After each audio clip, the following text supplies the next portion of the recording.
ఇటు ఇరాన్ అలాగే అమెరికా మధ్య యుద్ధం జరగబోతుంది. ఇరాన్లో ఒక్క క్షణం కూడా ఉండొద్దంటూ ఇటు భారత పౌరులందరికీ కేంద్రం మినిస్ట్రీ ఆఫ్ ఎక్స్టర్నల్ అఫైర్స్ ఒక అడ్వైజరీని జారీ చేశారు. అణు చర్చలు విఫలమైతే ఇరాన్పై దాడి తప్పదా? దాడి చేస్తామంటూనే ఇటు అమెరికా చెప్పుకొస్తుంది. ఇటు పశ్చిమాసియాలోనూ యుఎస్కి సంబంధించిన వార్షిప్స్ అలాగే ఫైటర్ జెట్స్ ఇవన్నీ మోహరించి ఉన్నాయి. ఇరాన్లో మళ్ళీ ఒక్కసారిగా ఉద్రిక్తతలు చెలరేగాయి. ఇటు విద్యార్థులు ఆందోళనతో మరొకసారి గందరగోళంగా మారిపోయింది ఇరాన్లోని పరిస్థితులు. ఇటు ఇరాన్ను వెంటనే వీడాలని భారత ఎంబసీ భారత పౌరులందరికీ కూడా ఒక నోటీస్ని అయితే జారీ చేశారు. ఆ నోటీస్ని కూడా మీకు చదివి వినిపించే ప్రయత్నం చేస్తా. ఒక్కసారి మనం చూస్తే కనుక ఇటు in continuation of the advisory issued by the government of India on 5th January. So గతంలో జనవరి 5న ఏదైతే ఒక అడ్వైజరీని ఇష్యూ చేశామో దాన్ని దృష్టిలో పెట్టుకొని ఇప్పుడు పరిస్థితులు ఇప్పుడు ఇరాన్ అలాగే ఇండియాకు సంబంధించిన నేషనల్స్ ఇండియాకు సంబంధించిన పౌరులని ఉద్దేశిస్తూ మొత్తానికైతే అక్కడ ఉన్న సిచ్యువేషన్కి ఇటు స్టూడెంట్స్ కావచ్చు, అలాగే పిలిగ్రిమ్స్, అలాగే బిజినెస్ పీపుల్, అలాగే టూరిస్టులు వీళ్ళందరూ కూడా ఖచ్చితంగా ఇమీడియట్గా ఎలాంటి ట్రాన్స్పోర్ట్ దొరికినా మీరు ఇరాన్ని వదిలేసి అక్కడి నుంచి బయలుదేరి వెళ్ళాలి. ఇంక్లూడింగ్ కమర్షియల్ ఫ్లైట్స్ కావచ్చు, లేకపోతే ఎలాంటి ట్రాన్స్పోర్ట్ ఉన్నా కూడా స్టూడెంట్స్ కానీ పిలిగ్రిమ్స్ ఎవరైతే పిలిగ్రిమేజ్ పైన వెళ్ళారో బిజినెస్ పీపుల్, టూరిస్టులు అందరూ ఇరాన్ని ఇమీడియట్గా వదిలి వెళ్ళండి అంటూ చెప్పుకొచ్చే ప్రయత్నం చేస్తున్నారు.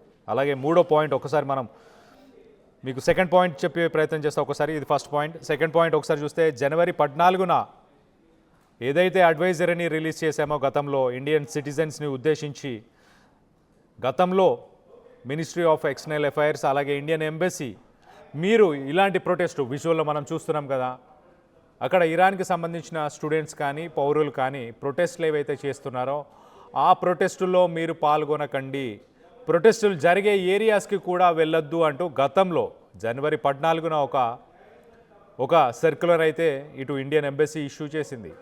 ఇప్పుడు అది వర్తించదు, ఇమీడియట్గా మీరు ఇరాన్ని వదిలి వెళ్ళిపోండి అంటూ చెప్పుకొచ్చే ప్రయత్నం చేస్తున్నారు. అలాగే మూడో point, all Indian nationals in Iran are requested to also have their travel and immigration documents including passports and IDs readily available with them. They are requested to contact the Indian embassy for any assistance in this regard. So మొత్తం మీద ఇండియాకు సంబంధించిన పౌరులు ఎవరైతే Indian nationals ఎవరైతే ఇరాన్లో ఉన్నారో వారందరూ కూడా ఇమీడియట్గా వాళ్ళ దగ్గర ఉన్న ట్రావెల్ డాక్యుమెంట్స్ కానీ ఇమిగ్రేషన్కి సంబంధించిన డాక్యుమెంట్స్ కానీ అలాగే పాస్పోర్ట్స్, ఐడి కార్డ్స్ ఇవన్నీ రెడీగా పెట్టుకోండి, ఇండియన్ ఎంబసీని కాంటాక్ట్ అవ్వండి అంటూ చెప్పుకొస్తున్నారు. అలాగే ఎమర్జెన్సీ కాంటాక్ట్ నెంబర్స్ని కూడా ఇచ్చారు. The emergency contact help line for Indian embassy are provided below. All Indian nationals who are in Iran and who have not registered with the Indian embassy are requested to do so on the link. So ఒక వెబ్సైట్కి సంబంధించిన లింక్ను కూడా provide చేస్తూ Indian nationals ఎవరైతే ఉన్నారో వాళ్ళందరూ కూడా ఎంబసీని కాంటాక్ట్ చేయండి. ఎలాంటి ట్రాన్స్పోర్ట్ దొరికినా పక్కనే ఉన్న దేశాలకైనా ఇండియాకైనా వెంటనే ఇరాన్ని వదిలి వెళ్ళిపోండి అంటూ హెచ్చరికలు అయితే ఇటు ఇండియన్ ప్రభుత్వం చెప్పుకొచ్చే ప్రయత్నం చేస్తుంది. మరి ఇరాన్లో సిట్యుయేషన్ ఎలా ఉంది, ఎలా ఉండబోతుంది ఒక్కసారి మనం చూస్తే కనుక స్టూడెంట్స్ మళ్ళీ మన విజువల్లో చూస్తున్నాం, అక్కడ విద్యార్థులు మళ్ళీ ప్రొటెస్ట్ చేస్తున్నారు, మళ్ళీ వీధుల్లోకి వెళ్తున్నారు, ఖమేనీ ప్రభుత్వాన్ని ధిక్కరిస్తున్నారు, ఖమేనీ ప్రభుత్వాన్ని కూలగొట్టాలి, అమెరికా రావాలి, ట్రంప్ రావాలి అంటూ నినాదాలు కూడా ఇచ్చే ప్రయత్నం కూడా చేస్తున్నారు. మరో పక్కన ఇటు ఇరాన్ అలాగే అమెరికా ఈ రెండిటి మధ్య చర్చలు ఫలించకపోతే ఖచ్చితంగా అమెరికా ఇరాన్ మీద దాడి చేస్తుంది అన్న ఉద్దేశంతో అక్కడ ప్రజలు కూడా ఇటు స్వాగతిస్తున్నారు ట్రంప్ని. ఇటు ఇండియన్ గవర్నమెంట్ కూడా ఇండియన్ నేషనల్స్ని ఇండియన్స్ని అక్కడి నుంచి వెళ్ళిపోవాలని చెప్పుకొచ్చే ప్రయత్నం చేస్తుంది. ఇటు అమెరికాకి సంబంధించి ఒక్కసారి మనం చూస్తే కనుక USS జెరాల్డ్ ఆర్ ఫోర్డ్ అనే యుద్ధ నౌక, ఇది ఎయిర్ క్రాఫ్ట్ క్యారియర్, అంటే దీనిపైనుంచి ఫైటర్ జెట్స్ని లాంచ్ చేయొచ్చు, అలాంటి ఒక ఎయిర్ క్రాఫ్ట్ క్యారియర్. దాంతోపాటు USS Abraham Lincoln one of the biggest warships అని చెప్పుకోవచ్చు, అమెరికాకు సంబంధించిన వార్షిప్స్. ప్రస్తుతానికి ఇరాన్ కోస్ట్ నుంచి ఇరాన్ సముద్ర తీరం నుంచి ఒక 300 నుంచి 500 కిలోమీటర్ల దూరంలో, అంటే ఇరాన్ని మోహరించి రెండు డైరెక్షన్స్, ఒకటేమో నార్త్ ఆఫ్ ఆఫ్రికా నుంచి వచ్చింది, ఇంకొకటి సౌత్ ఆఫ్ ఇరాన్ నుంచి. సో ఒమాన్కి పరిసర ప్రాంతాల్లో ఒకటి ఉంది, ఇంకొకటి ఆఫ్రికాకి నార్త్ నుంచి వచ్చింది. సో మొత్తానికైతే 2 యుద్ధ నౌకలు ఉన్నాయి. అలాగే ఖతర్లో అల్ ఉదైద్ అనే తన బెటాలియన్కి సంబంధించి, ఖతర్లో అమెరికాకి సంబంధించిన బెటాలియన్ని కూడా అక్కడి నుంచి మూవ్ చేశారు. బెహ్రెయిన్లో ఉన్న నేవీకి సంబంధించిన 5th ఫ్లీట్ని కూడా అమెరికా అక్కడి నుంచి మూవ్ చేసి మొత్తానికైతే ఇరాన్ని టార్గెట్ చేస్తున్నారు. ఇరాన్ పరిసర ప్రాంతాల్లో మొత్తంగా American fleet, American army, American navy, air force ఇవన్నీ కూడా మొత్తంగా ఇరాన్ని చుట్టుముట్టేశాయి. సో ఏ క్షణమైనా యుద్ధం జరిగే అవకాశం ఉందా అంటే ఖచ్చితంగా అవకాశం ఉంది. ఇటు ట్రంప్ అలాగే ఖమేనీ వీరిద్దరు కూడా ఏమాత్రం తగ్గట్లేదు చర్చల్లో.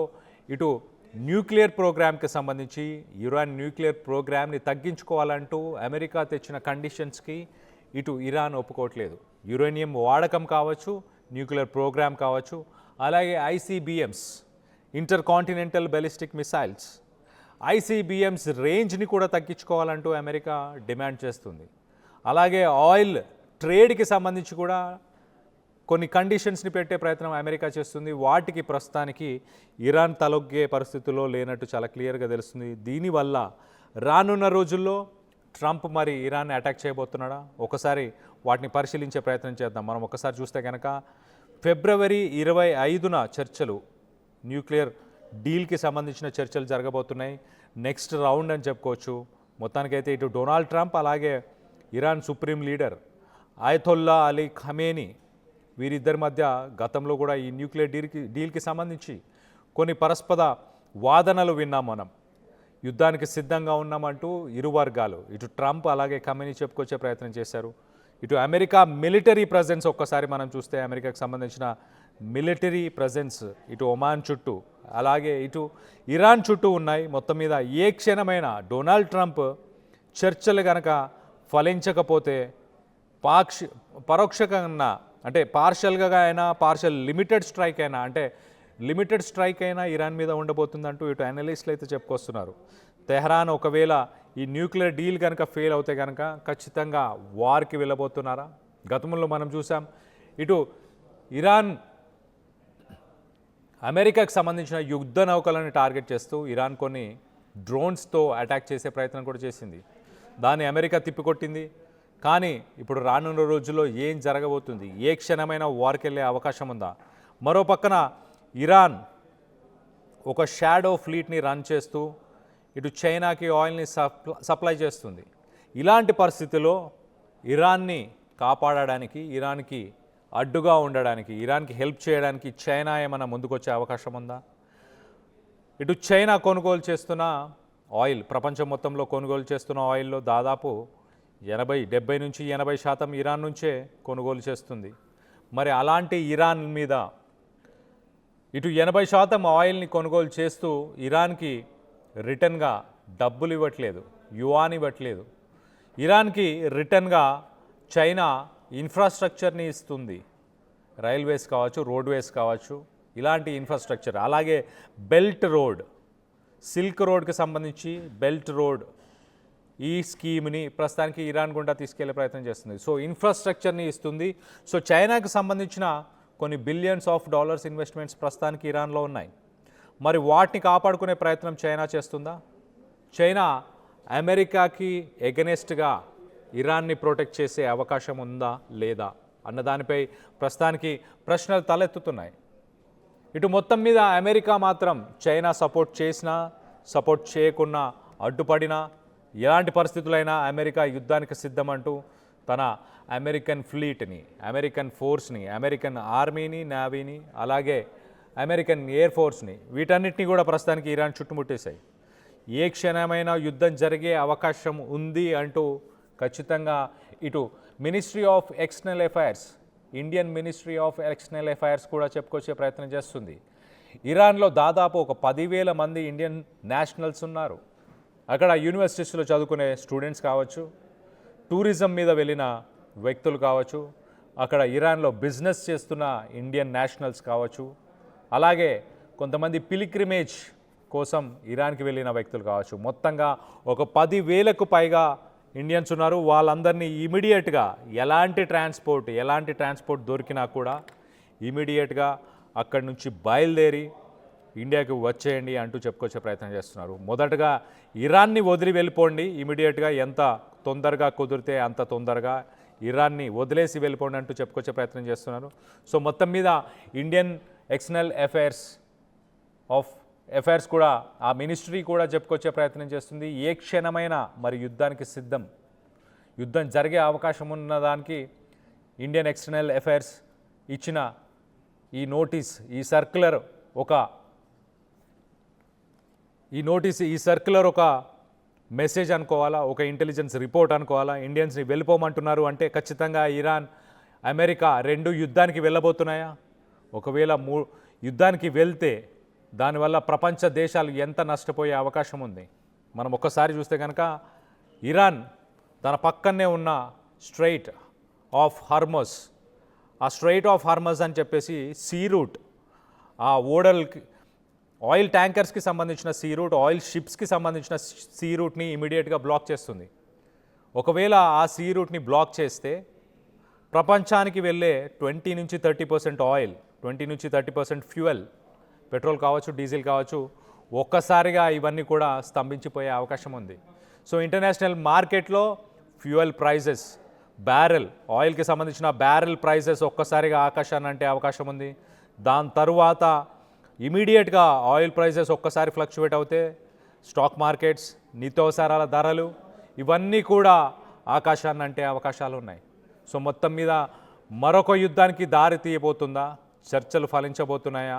వీటన్నిటిపైన ఉత్కంఠమైతే నెలకొని ఉంది.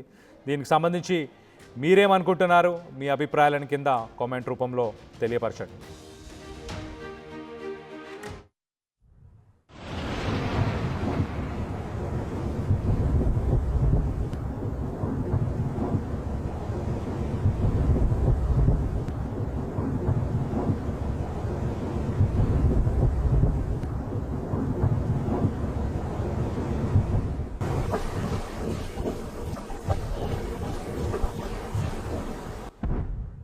అసలైన తొలి వెలుగు. ఫాలో వాట్సాప్ @తొలి వెలుగు official.